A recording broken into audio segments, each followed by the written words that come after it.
O que vou relatar aconteceu no inverno de 2018. Durante um acampamento de fim de semana, que a gente aceitou ir mais pela insistência dos colegas do que por vontade própria. Eu e o Ricardo ficamos escalados para o turno da madrugada, aquele horário maldito das 3 da manhã. A missão era simples: ficar do lado de fora, no estacionamento improvisado do sítio, garantindo que nenhum animal selvagem se aproximasse das barracas ou que algum curioso da estrada de terra viesse bisbilhotar nossos equipamentos. A gente tinha alugado um sítio afastado, daqueles que ficam no meio do nada, cercados por mata fechada e com uma única estrada de acesso cheia de buracos. A gente se acomodou em 2 cadeiras de camping velhas, posicionadas perto da fogueira que já estava quase apagada, só as brasas resistindo. Lembro que eu estava com um casaco de nylon, que fazia um barulho irritante a cada movimento, mas era a única proteção contra o vento gelado que descia da serra. O Ricardo, que é um cara grande, com ombros largos de quem malha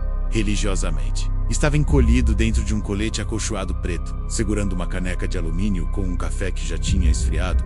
Fazia tempo. O tédio era nosso pior inimigo ali. Eu estava com um violão emprestado no colo, mas mal sabia dedilhar além do básico. E naquele horário, qualquer som mais alto parecia uma afronta ao silêncio absoluto da mata. Eu passava os dedos pelas cordas sem fazer pressão, tirando apenas um som abafado enquanto olhava para as árvores ao redor. Não havia iluminação artificial, apenas a lua minguante que mal conseguia furar a copa fechada das árvores, criando manchas de luz pálida no chão de terra batida. Não passava nada, nem um gambá, nem uma coruja, nem aquele latido distante de cachorro de fazenda. A mata estava morta, de silêncio. Eu tentava puxar a conversa para não adormecer, comentando qualquer besteira sobre o frio ou sobre as dores nas costas de dormir no chão. Mas o Ricardo só respondia com grunhidos monossilábicos, as pálpebras pesadas, fichas nas brasas mortas à nossa frente. A gente estava naquele estado de zumbi, onde o raciocínio fica lerdo e a realidade parece distante,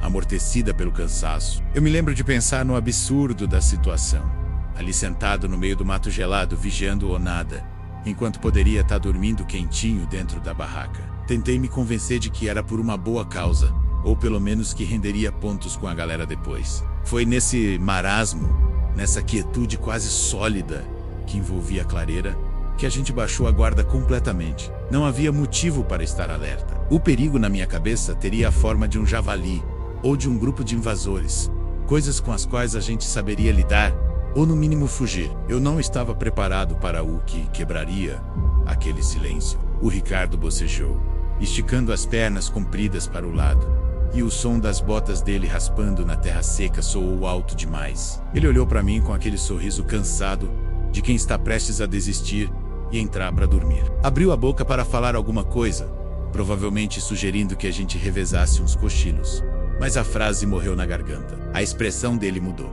Não foi um susto imediato, foi confusão. Ele franziu a testa e virou a cabeça lentamente para a esquerda, em direção à trilha que levava para a estrada, onde a escuridão da mata engolia qualquer vestígio de luz. Eu segui o olhar dele, parando de dedilhar o violão imediatamente.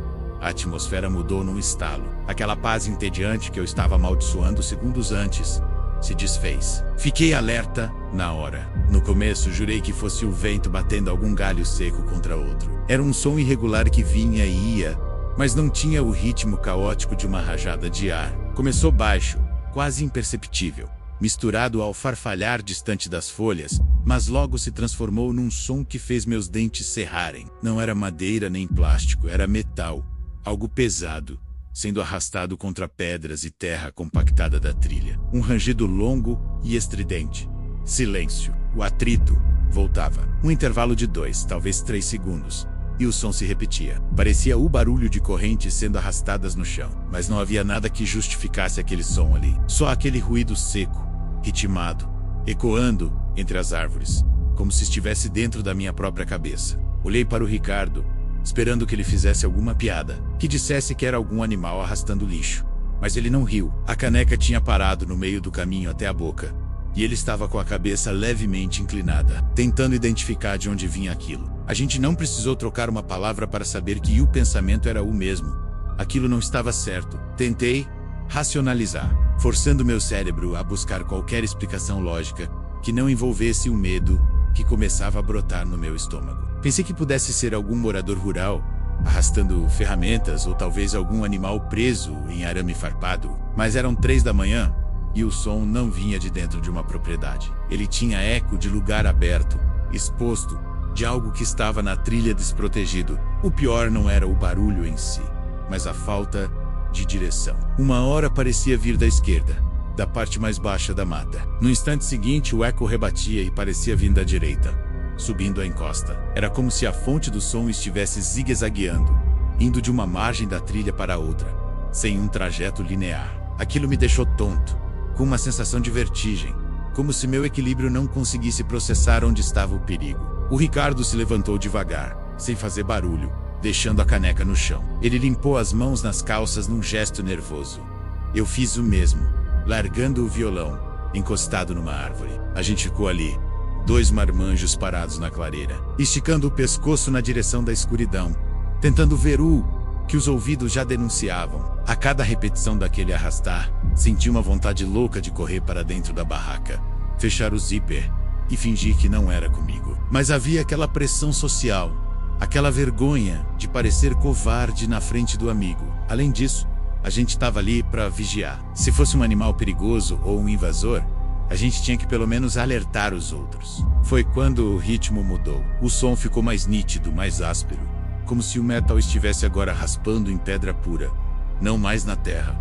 Estava mais perto. E o silêncio nos intervalos entre os ruídos era o que mais sufocava. Não tinha grilo, não tinha coruja piando, não tinha nada. O mundo tinha se resumido àquele ruído agonizante que se aproximava devagar, sem pressa nenhuma. O Ricardo me cutucou com o cotovelo, um toque rápido e tenso, e apontou com o queixo para a entrada da trilha, onde as árvores formavam um túnel escuro e impenetrável. Ele fez um sinal com a cabeça indicando que a gente devia ir até lá. Eu hesitei. Sinceramente, minha vontade era correr para a barraca e acordar todo mundo. Mas a lógica menos, ou o que restava dela, menos me puxou de volta. A gente estava ali para proteger o acampamento. Se aquele barulho fosse algum ladrão ou animal perigoso, a culpa de qualquer problema cairia nas nossas costas. Esse medo da bronca foi a única coisa que me fez me levantar da cadeira. A gente foi andando devagar, colados nas árvores da borda da clareira, tentando fazer o mínimo de barulho possível. Mas em mata fechada de madrugada, o silêncio amplifica tudo. O som das minhas botas, esmagando gravetos secos, parecia um estrondo. Eu sentia que cada passo nosso anunciava nossa presença para a floresta inteira. O frio tinha piorado, ou talvez fosse meu corpo reagindo à tensão. Mas eu comecei a tremer. Não era aquele tremor de bater o queixo. Era uma vibração interna nos músculos que deixava o andar travado, desengonçado. Enquanto a gente se aproximava da trilha, eu tentava montar o cenário na minha cabeça. Esperava virar e dar de cara com alguém. Um caçador bêbado, arrastando armadilhas. Um catador com um carrinho quebrado. Qualquer coisa humana. Eu precisava que fosse humano. Estava até torcendo para que fosse um invasor. Porque um invasor é um problema que a gente entende, que tem solução menos, nem que a solução seja gritar e correr. Mas quando chegamos perto da entrada da trilha, o barulho parou. Foi abrupto. Num instante, o ruído estava lá, preenchendo o ar. No outro, o silêncio caiu como uma pedra. Isso foi pior que o barulho. Porque quando o som parou, a gente perdeu a referência de onde aquilo estava. Parei estático, segurando a respiração, ouvindo o sangue bater nos meus ouvidos. O Ricardo parou um passo à minha frente, teso como uma estátua, girando o pescoço devagar, varrendo a mata com os olhos. Nada. A trilha estava deserta. A luz fraca da lua mostrava as árvores retorcidas, o capim alto nas laterais, as pedras espalhadas, mas não tinha nada vivo. Não tinha como alguém ter sumido tão rápido. Se fosse uma pessoa, a gente teria ouvido os passos de fuga, galhos quebrando, respiração ofegante. Mas não houve nada disso. Só a interrupção seca do rangido metálico. Aproximei-me do Ricardo e num fio de voz perguntei se ele estava vendo alguma coisa. Ele não respondeu de imediato. Parecia estar brigando com os próprios sentidos, tentando focar a visão em algo que estava além do nosso entendimento. Balançou a cabeça negativamente, mas não relaxou a postura. A gente sabia que não estava sozinho. Sabe aquela sensação de quando você está de costas para uma porta aberta e sente fisicamente que tem alguém te observando? A trilha inteira parecia estar nos vigiando. As copas das árvores pareciam inclinadas para nós. As sombras pareciam mais densas, mais vivas. Foi nessa hora que tentei me convencer de que a gente estava ficando maluco. O sono, o café ruim, o frio, talvez fosse uma alucinação coletiva, ou o eco de algo acontecendo longe dali, que o vento trouxe de forma distorcida. Estava quase comprando essa ideia, quase respirando aliviado e pronto para chamar o Ricardo de idiota e voltar para as cadeiras, quando as brasas da fogueira às nossas costas se apagaram completamente. Ficamos no escuro total. E no meio desse escuro, o som voltou menos, mas não estava mais vindo da trilha à nossa frente. O som agora vinha de trás de uma árvore grossa do outro lado da clareira, a menos de 10 metros de onde estávamos. E não era mais um arrastar longo. Eram batidas secas, rítmicas, como se alguém estivesse batendo levemente com algo metálico no tronco, chamando nossa atenção. Não era aleatório, era um convite. Meus olhos se ajustaram lentamente à escuridão. E foi aí que a lógica de que estávamos sozinhos morreu de vez. Havia uma figura ali, atrás daquela árvore. Não era um animal, não era um caçador fazendo graça, menos era algo com forma humana. Pelo menos tinha a silhueta de humano. Estava parcialmente oculta pelo tronco largo, como se estivesse nos espreitando. Mas uma parte do corpo estava exposta para a clareira. O que me chamou a atenção de imediato, antes mesmo de processar o medo, foi a roupa. Ninguém se veste daquele jeito para estar numa mata fechada de madrugada em 2018. A figura usava algo que parecia um sobretudo longo, preto, de um tecido pesado que não refletia nem o pouco de luz lunar que havia. Parecia absorver a claridade, criando um vácuo negro entre as árvores. Não tinha brilho, não tinha cor, não tinha corte reconhecível. E estava parado, completamente parado. Sabe quando você vê alguém na rua, esperando alguém? A pessoa mexe o pé, cruza os braços, olha o celular, ajusta a roupa. O corpo humano tem um movimento natural, uma vibração constante de vida. Mas aquela figura não tinha. Tinha a imobilidade de um objeto inanimado, de um espantalho esquecido na floresta. Minha primeira reação, por incrível que pareça, foi de constrangimento. A mente tem essa mania de tentar normalizar o absurdo para se proteger. Pensei, é algum morador local que tem problemas mentais e saiu vagando. Aquela explicação desceu fácil, aliviando o aperto no peito por um segundo. Até ensaiei dar um passo à frente, talvez perguntar se ele precisava de ajuda, se estava perdido. Mas o Ricardo me segurou. Não foi um puxão forte. Ele só colocou a mão no meu peito, barrando meu movimento. A mão dele estava firme, rígida. Olhei para o rosto dele e vi que o instinto dele estava gritando muito mais alto que minha educação. Ele estava pálido, com a boca entreaberta e os olhos fixos na base da árvore. Não estava olhando para o rosto da figura, menos. Estava olhando para baixo. Não vai, ele sussurrou. A voz dele saiu falhada, rouca, como se tivesse esquecido como se usam as cordas vocais. Voltei a olhar para a figura. A quietude dela começou a me incomodar de um jeito visceral. Ventava um pouco, balançando levemente os galhos e as folhas ao redor. Mas o sobretudo dela não se movia, menos nem um centímetro de tecido balançava. Era como se tivesse recortada de outra realidade e colada ali, ignorando a física daquele lugar. E então ela saiu de trás da árvore. Não foi um passo. Não vi os ombros subirem e descerem com o movimento da caminhada. Ela simplesmente se deslocou para o lado, revelando o corpo inteiro, sob a luz tênue da lua. Estava de frente para nós. Onde deveria haver um rosto, havia apenas sombras. Não conseguia ver olhos, apenas escuridão onde eles deveriam estar. Mas eu sentia a densidade daquele olhar. Mesmo sem ver as pupilas, era uma sensação física de invasão, como se estivesse tocando minha pele à distância. Recuamos um passo, colando as costas numa árvore grossa, quase que por reflexo, tentando usar o tronco como barreira. Foi um movimento estúpido de negação. A gente queria acreditar que se fingisse que aquilo era apenas um morador excêntrico parado na mata, aquilo se tornaria verdade. É só um cara, mano. Calma, eu disse pra mim mesmo, alto o suficiente para o Ricardo ouvir. Deve estar perdido, confuso. O Ricardo não respondeu. Não tirava os olhos dela. Ele sabia que não era um cara perdido. Ninguém fica parado daquele jeito, virado para dois estranhos, sem mexer um músculo, sem perguntar nada, sem fazer nada. A presença dela era uma ofensa à normalidade da floresta. E então, para acabar com qualquer dúvida que ainda restasse na minha teimosia cética, ela se aproximou menos, mas não foi andando. Foi um movimento liso, contínuo, sem o balanço do corpo. Sabe quando você arrasta um objeto sobre uma superfície? O objeto não sobe e desce. A parte superior não balança. Ela veio em nossa direção desse jeito, deslizando pelo chão como se estivesse sobre trilhos invisíveis. Estiquei o pescoço, forçando a vista, tentando achar as pernas dela, tentando ver as botas batendo na terra.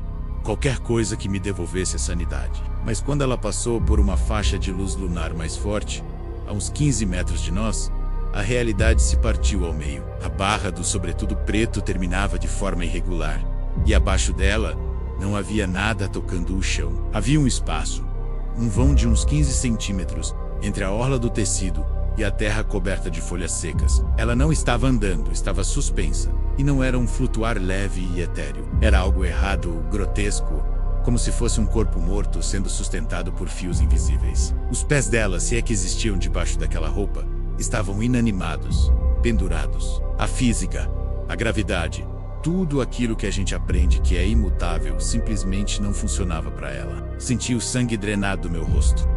Não foi metáfora. Senti a pele esfriar instantaneamente, as pontas dos dedos formigarem e o estômago dar um nó tão apertado que achei que fosse vomitar ali mesmo. Olhei para o Ricardo e ele estava cinza. A boca dele tremia, tentando formar palavras, mas nenhum som saía. Ele estava vendo a mesma coisa. A gente não podia mais fingir. Aquilo não era um morador. Não era uma brincadeira. E foi nesse momento, quando nossa cabeça pifou, que a natureza ao redor reagiu. O silêncio da mata foi estilhaçado menos, mas não por nós. Os animais noturnos começaram a fugir. Não foi um movimento gradual. Foi pânico, instantâneo. Ouvi o bater de asas frenético de pássaros saindo das árvores às pressas, o farfalhar violento de bichos correndo pelo mato, galhos quebrando, folhas secas voando, e então, de algum lugar distante na mata, começaram os uivos. Não eram latidos de alerta, menos eram sons de desespero absoluto, ganidos agudos, guinchos de terror puro. Os animais sabiam. Eles sentiam aquela coisa errada passando pela floresta, e o pânico deles era contagiante, primitivo. Nós dois, parados ali na clareira, éramos os únicos idiotas expostos. A figura, ou o que quer que fosse aquilo, parou novamente. Agora estava perto o suficiente para eu ver que o tecido da roupa parecia cinza, compactada, fuligem solidificada. Não tinha rosto definido. Era apenas uma mancha escura na escuridão, sem traços, sem vida. Mas estava voltada para nós, pairando naquele silêncio impossível, ignorando o caos dos animais ao redor. O Ricardo, num reflexo de quem cresceu em família religiosa, começou a balbuciar: Pai nosso que estais no céu, santificado, santificado seja. A voz dele falhava, engasgava. Ele não conseguia lembrar a sequência. Um cara que rezava toda semana, travado, esquecendo a oração mais básica do mundo. Tentei acompanhar, tentei fechar os olhos e rezar junto, mas minha mente estava em branco. As palavras não vinham, só conseguia pensar: ela está flutuando, isso não existe. Ela está flutuando. A figura deu mais uma deslizada no ar em nossa direção. O som metálico voltou, rasgando o ar, mas agora percebi que não era algo físico raspando no chão. O som parecia vir da própria presença dela. Uma vibração no ar que imitava metal retorcido. Agarrei o braço do Ricardo com tanta força que devo ter deixado marca. A gente recuou, tropeçando nos próprios pés, batendo as costas em outra árvore. A vontade era gritar, acordar o acampamento inteiro, mas a voz estava presa, sufocada por um medo denso que entupia a garganta. A gente parecia duas crianças acuadas, esperando o golpe, enquanto aquela silhueta suspensa estava bem na nossa cara, desafiando a lógica, a fé e nossa coragem. Ela se inclinou levemente para a frente. Não o corpo menos, mas a figura toda, como uma torre prestes a cair sobre nós. Fechei os olhos. Foi um ato de covardia, eu sei, mas meu cérebro não suportava mais processar aquela imagem. Fiquei esperando o toque gelado, o grito, ou simplesmente o fim. Mas o único som que veio foi o crepitar súbito da fogueira atrás de nós. As brasas tinham voltado a pegar fogo sozinhas, iluminando a clareira com uma luz alaranjada forte e repentina. Abri os olhos num sobressalto. A clareira estava vazia. Não havia figura, não havia vulto, não havia nada flutuando menos apenas as árvores retorcidas. A trilha vazia e o capim alto balançando levemente com o vento. O ar, que antes parecia vibrar com aquele som metálico, agora estava calmo. Até os animais tinham silenciado, restando apenas um ou outro farfalhar distante de algo pequeno se movendo no mato. Eu e o Ricardo ficamos estáticos, colados na árvore, varrendo a mata com o olhar, esperando que fosse um truque, que ela fosse aparecer de trás de outro tronco. Mas a normalidade tinha voltado de soco. Era apenas uma clareira no meio da mata, às 3h30 da manhã. Sem dizer uma palavra, o Ricardo virou e começou a andar rápido em direção às barracas. Eu o segui, sem questionar. A gente entrou na barraca principal, onde o resto do grupo dormia em sacos de dormir, roncando, seguros em sua ignorância. Ver aquele monte de gente dormindo, alheia ao que tinha acontecido lá fora, foi uma cena surreal. Pareciam pertencer a outra espécie, uma que não sabia que a realidade lá fora era fina como o papel. A gente não contou pra ninguém. Quem acreditaria? 2 marmanjos assustados, com uma figura de preto. Iam dizer que cochilamos e tivemos um pesadelo compartilhado. Ou que era a invenção para justificar o medo de ficar no frio. O Ricardo nunca mais tocou no assunto. Mas ele parou de aceitar convites para acampamentos 2 meses depois. Disse que estava sem tempo, com muito trabalho. Eu sei que é mentira. Ele só não queria mais estar numa mata fechada de madrugada. Eu continuei aceitando convites, mas algo mudou. Hoje, quando passo por uma trilha deserta e ouço um som estranho, não tento achar uma explicação lógica. Não paro para investigar. Apenas aperto o passo e rezo para que a física continue funcionando. Pelo menos até eu sair dali. Porque agora eu sei que o terror não é um monstro gritando no escuro. O terror é o silêncio que caminha sem tocar o chão.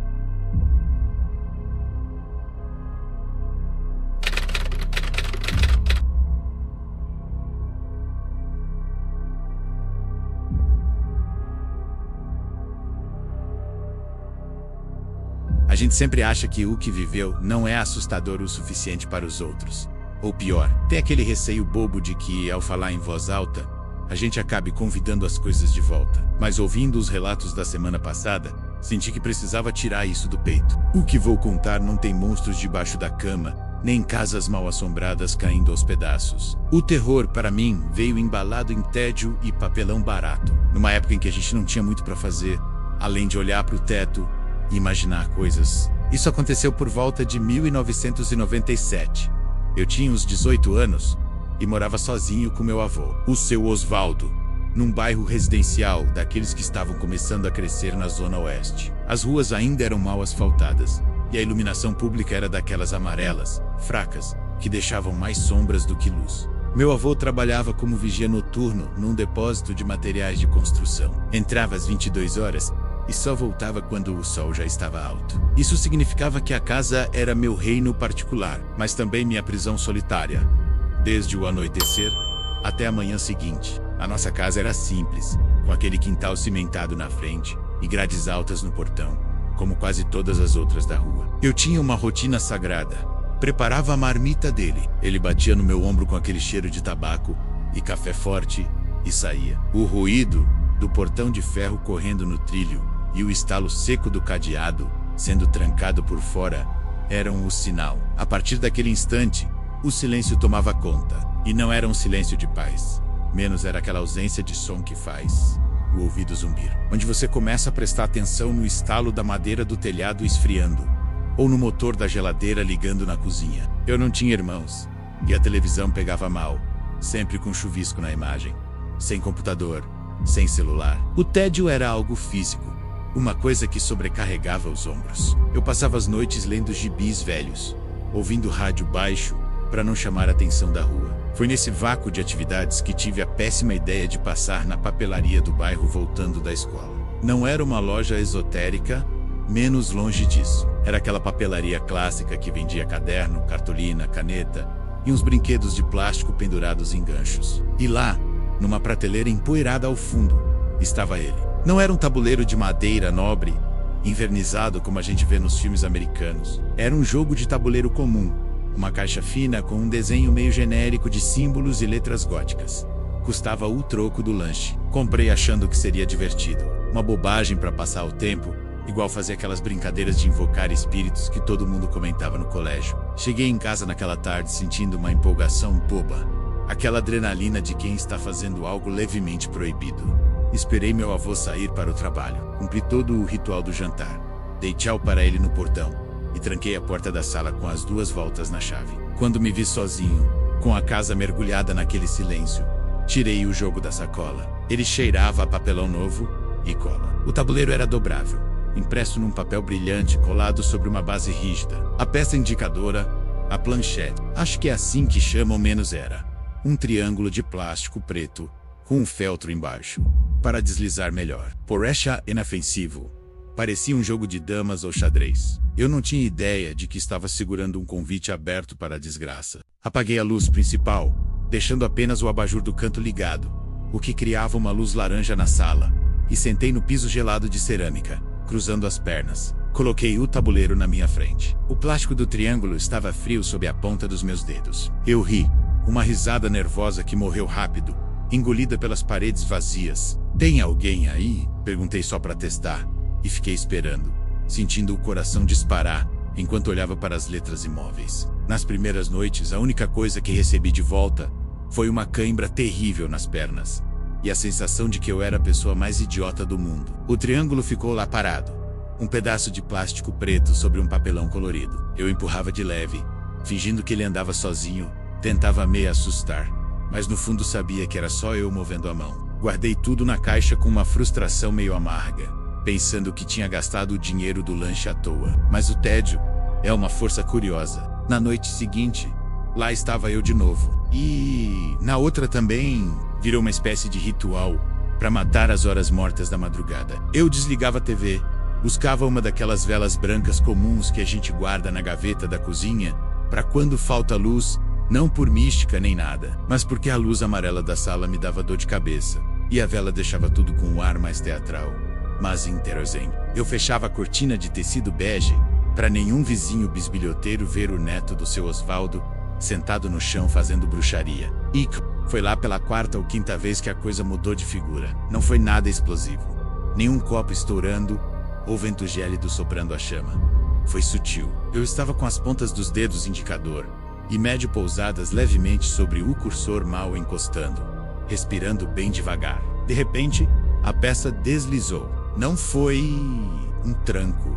Foi como se o atrito entre o feltro e o papelão tivesse desaparecido por um segundo, como se alguém tivesse passado óleo na superfície. O triângulo correu uns 5 centímetros para a esquerda, em direção à palavra sim. Puxei a mão num reflexo, como se tivesse encostado numa panela quente. O coração deu um salto, mas logo minha cabeça tratou de colocar ordem na casa. Comecei a inventar todo tipo de desculpa. Pensei que, como fiquei muito tempo na mesma posição, meu braço cedeu e empurrei sem querer. Pensei que fosse a vibração de algum caminhão passando na avenida, reverberando no chão da casa. Pensei até que a mesa de centro que eu tinha afastado para o canto pudesse ter desnivelado o piso. A gente é mestre em racionalizar o absurdo quando tá sozinho no escuro. Só que nas noites seguintes, o movimento ficou mais consistente.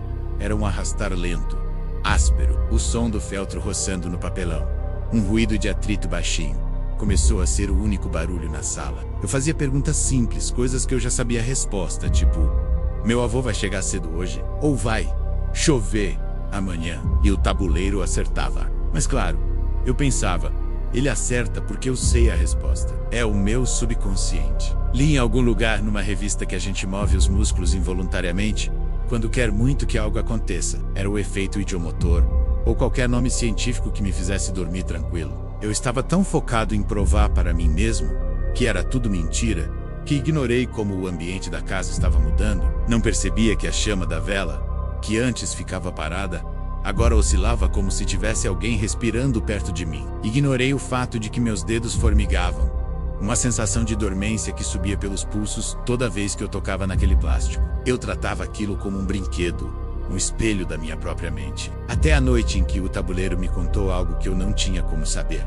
Era uma quinta-feira qualquer, daquelas em que o tempo parece se arrastar. Eu já estava ali há quase 1 hora, sentado no piso frio de cerâmica, com as pernas dormentes e aquela vela queimando pela metade, soltando um fiozinho de fumaça preta que manchava o teto. Perguntei sem muita criatividade se tinha algo importante para acontecer na minha vida. Esperava as respostas de sempre, um sim vago ou letras aleatórias que não formavam nada. Mas o triângulo não hesitou. Ele deslizou com uma firmeza que eu nunca tinha sentido antes, como se uma mão forte estivesse guiando a minha. Letre por letre, ele soletrou.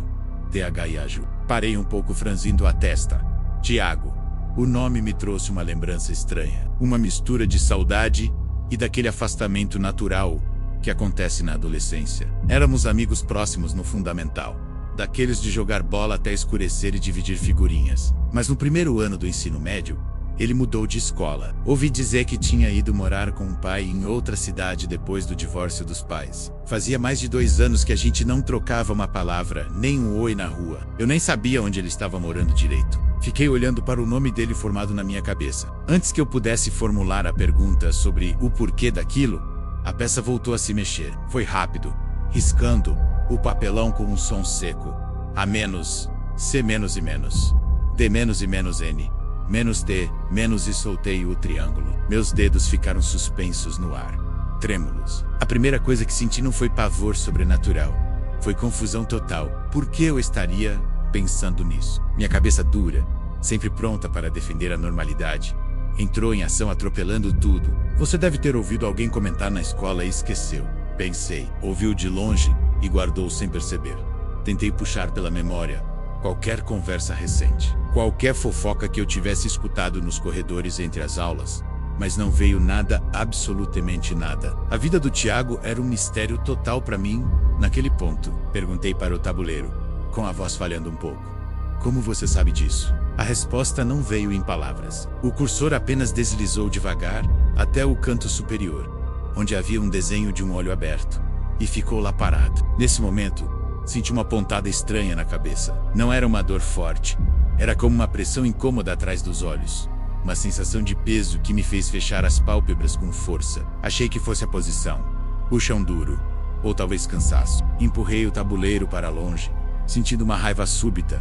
Como se aquele pedaço de papelão estivesse inventando mentiras sobre alguém que eu conhecia só para me assustar. Apaguei a vela com um sopro forte, espalhando o cheiro de cera queimada pela sala. E fui para o quarto. Deitei tentando me convencer de que era tudo coisa da minha cabeça fértil, fruto de carência e imaginação. Mas aquela palavra menos acidente ficou piscando na minha mente como um letreiro de neon. Passaram-se 2 dias. A vida seguiu naquela normalidade arrastada. Na sexta-feira, eu estava na escola, no intervalo, comprando um salgado na cantina, quando ouvi um grupo de meninas comentando baixo, com aquele tom de tragédia recente que adolescentes usam quando descobrem algo ruim. Aproximei-me, fingindo procurar algo na mochila, e captei fragmentos da conversa. O Tiago, você ouviu? Hospital. Moto do irmão quarta-feira à noite. Meu estômago se revirou. Larguei o salgado em cima do balcão e me aproximei mais, perguntando diretamente o que tinha acontecido. Uma das meninas, a Bruna, que tinha sido colega do Tiago antes, me olhou surpresa. Você não ficou sabendo? O Tiago sofreu um acidente. Pegou a moto do irmão mais velho escondido na quarta noite e bateu num poste. Tá internado. Quebrou a perna e o braço, mas dizem que podia ter sido pior. Quarta noite. A mesma noite em que o tabuleiro tinha soletrado o nome dele. Fiquei parado ali, no meio da cantina barulhenta, com o zumbido de vozes adolescentes ao redor. Mas tudo parecia distante, abafado, como se eu estivesse debaixo d'água. Minha mente trabalhava freneticamente, tentando encontrar uma explicação racional. Talvez alguém da escola já soubesse e tivesse comentado perto de mim. Talvez eu tenha ouvido sem perceber, e meu subconsciente captou. Mas eu sabia no fundo que era mentira. Eu não tinha ouvido nada. Não tinha como ter ouvido. O tabuleiro sabia. Aquela coisa inanimada na minha sala sabia de um acidente que tinha acontecido com alguém que eu mal via mais. A quilômetros dali, na mesma noite em que eu estava jogando. E pela primeira vez, o medo que senti não foi de brincadeira. Foi um terror sólido de quem percebe que abriu uma porta que não tem chave para trancar de volta. Naquela noite, eu não devia ter tocado naquilo. Eu sabia que não devia. Minha mão tremia tanto que tive dificuldade para acender o fósforo. E a chama da vela dançou nervosa desde o primeiro segundo, projetando sombras alongadas que pareciam se esticar nas paredes da sala, como dedos querendo me alcançar. Mas a curiosidade é um veneno, e a culpa é outro. Eu precisava entender, precisava saber se aquilo era uma coincidência macabra, ou se eu tinha, de alguma forma, me conectado com algo errado. A casa estava diferente. Não havia aquele silêncio passivo de sempre. O ar parecia parado, espesso, difícil de puxar para dentro dos pulmões, menos como se a sala estivesse cheia de gente. embora eu estivesse ali sozinho, sentado no tapete fino que não conseguia disfarçar a dureza do piso. Coloquei o tabuleiro na minha frente. Dessa vez, não teve risada nervosa, não teve ceticismo. Eu olhava para aquele pedaço de papelão com respeito, quase com medo, como se fosse uma bomba relógio. Pousei os dedos no triângulo. Ele estava pesado. Parecia que havia um ímã puxando minha mão para baixo. Não precisei perguntar nada. Mal encostei e a peça disparou.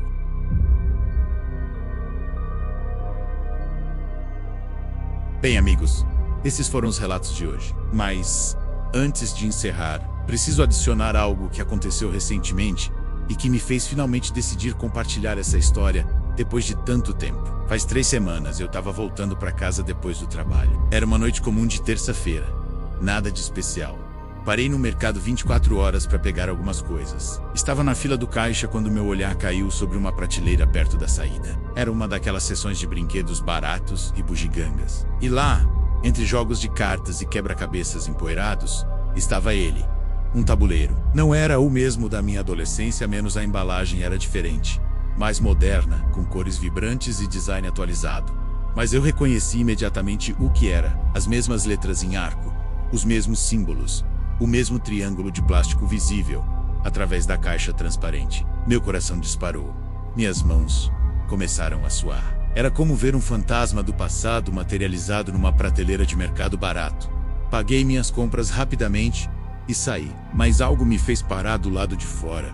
Parado sob a luz fluorescente da entrada, olhando através da vitrine para aquela prateleira. Foi quando percebi a caixa estava virada para mim, especificamente para mim. Todos os outros jogos na prateleira estavam dispostos de lado, mostrando a lateral da embalagem, mas aquele estava de frente, como se tivesse sido posicionado para que alguém menos para que eu visse. Então notei algo que fez meu sangue gelar. No reflexo da vitrine, atrás de mim, havia uma figura parada, imóvel, vestindo algo escuro que absorvia a luz das lâmpadas da rua. Não consegui ver o rosto, apenas a silhueta. Virei num sobressalto. Não havia ninguém. A calçada estava vazia, apenas alguns carros passando na rua, o vento frio da noite, o zumbido elétrico dos postes de luz. Voltei para casa dirigindo bem acima do limite de velocidade, checando o retrovisor a cada 10 segundos.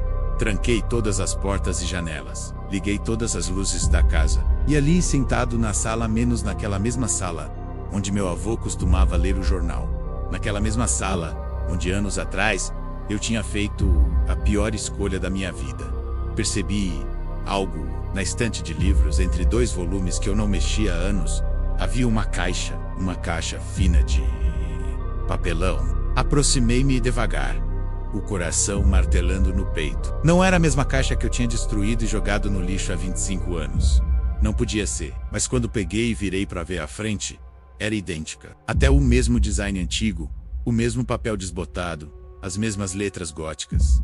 Com as mãos tremendo, abri a caixa. O tabuleiro estava lá, dobrado perfeitamente. O triângulo de plástico preto estava posicionado exatamente no centro, sobre a palavra que dizia "Bem-vindo". E então, enquanto eu segurava aquela caixa, enquanto meu cérebro tentava processar como aquilo era possível, o triângulo se moveu, sozinho, lentamente. Ele deslizou pela superfície do tabuleiro ainda dobrado dentro da caixa, raspando levemente, até parar sobre uma sequência de letras que eu conseguia ver através do plástico transparente da embalagem, letra por letra, formando uma mensagem Cientai.